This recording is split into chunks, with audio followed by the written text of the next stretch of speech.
to talk about the EDM revival. So Daft Punk as an artist is a duo of Thomas Bangalter and Guy Manuel de Homem Cristo. I'm not very good on my French, so I do apologize for that pronunciation.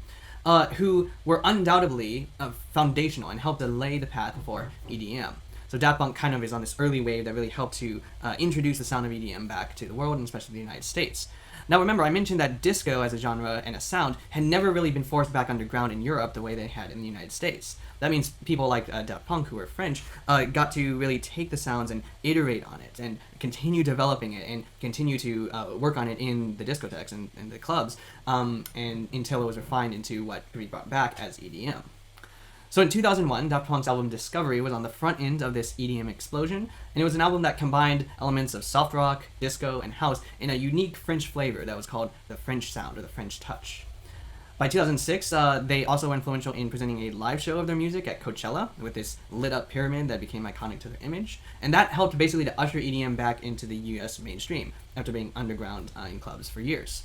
And if you know anything about Daft Punk, you also probably know that they have this look of wearing these helmets to obscure their faces in their live performances and events that they DJ. So they were really one of the ones that popularized this faceless robot look that became associated with EDM and with DJs in general. Now in 2003, anticipating the mainstream acceptance and embrace of Japanese anime here in the West, they produced this collaborative work, Interstellar 5555, that set tracks of their music to a sci-fi film that was inspired by Captain Harlock. And this was a collaboration with the mangaka Leiji Matsumoto, as well as the director Kazuhisa Takenouchi. Daft Punk also created the musical score for the film produced by Disney, Tron Legacy, which is a redo of the original Tron, and they provided it with a pretty much entirely EDM score. I mean, there are some like orchestral and sampled orchestral elements in there, but it's predominantly an EDM aesthetic. So again, going with the theme of the movie, really bringing out mainstream acceptance of the digital, the technological, and the fusion of man and machine. And then in 2013, Daft Punk's album Random Access Memories, which you'll be learning about via the supplemental materials, and specifically the track Get Lucky featuring Pharrell Williams and Nigel Rodgers, topped the charts. It was extremely successful. And also like Gloria Gaynor and Donna Summer as well, this proved to be Daft Punk's final complete album.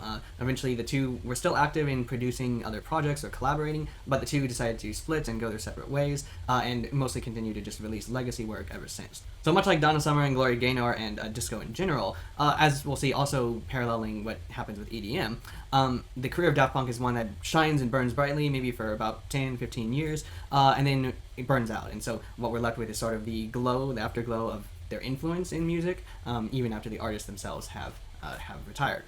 And now finally, let's talk about the DJ Tiesto.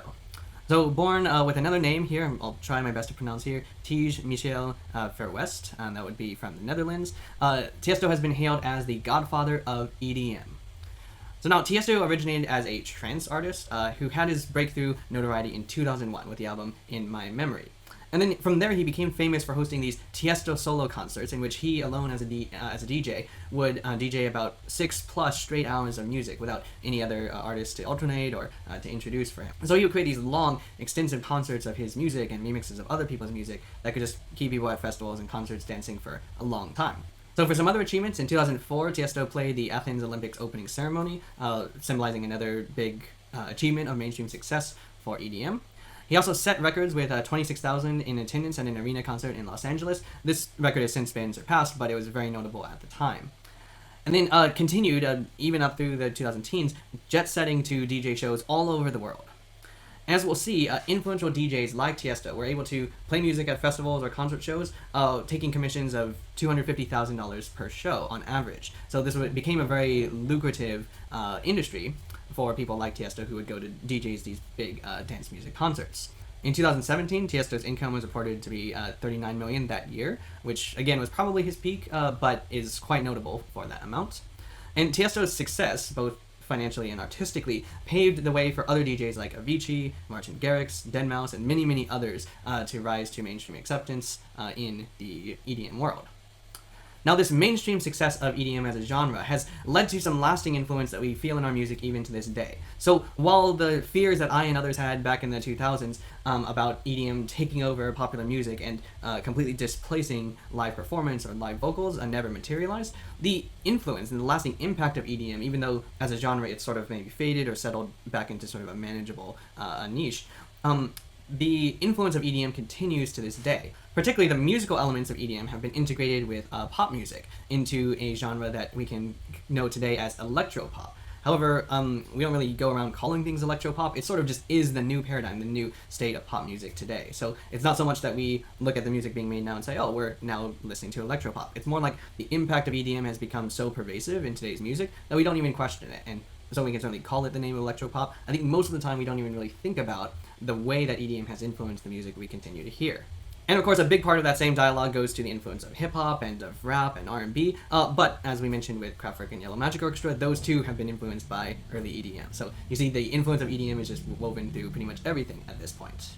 Now as for Tiesto, even though Tiesto's heyday may have been just like the genre of EDM earlier in the early 2010s, Tiesto remains active as a mentor for other DJs and producers, as a producer of tracks of his own and for others, and a collaborator with other artists on their tracks. And so even though probably at a point DJ Tiesto is at a point of not needing to work in order to live and to survive, he continues to sort of be a presence in the field and in the industry, helping others in their music, much like Daft Punk did before.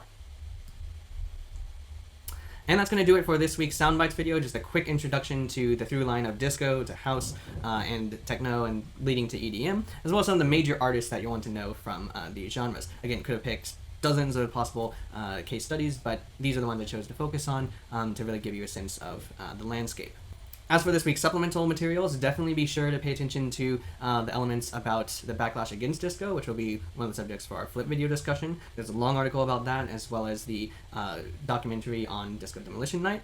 As well as another one that I just particularly enjoy is the Soundfield video that talks about whatever happened to dubstep. So this genre, again, that from my perspective seemed like it was going to take over all of music at one point, seems to sort of have just materialized and dissolved into the ether like cotton candy. And again, I think they also do a good job of talking about what I've mentioned, which is the continuing influences of that genre and EDM in general in all sorts of extant genres that we listen to today.